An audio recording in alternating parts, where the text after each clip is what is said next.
You ask Tiger to calculate. This deals with linear inequalities with one unknown. The final result is p greater than 2. Let's solve it step by step. Group all constants on the right side of the inequality. Add 19 to both sides.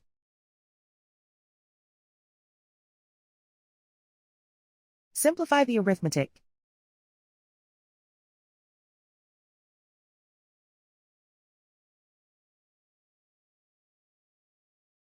Isolate the p. Divide both sides by 30.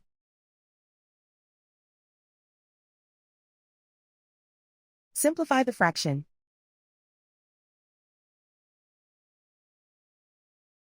Find the greatest common factor of the numerator and denominator.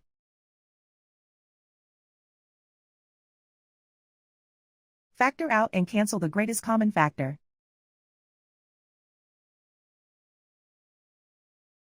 Plot the solution on a coordinate grid.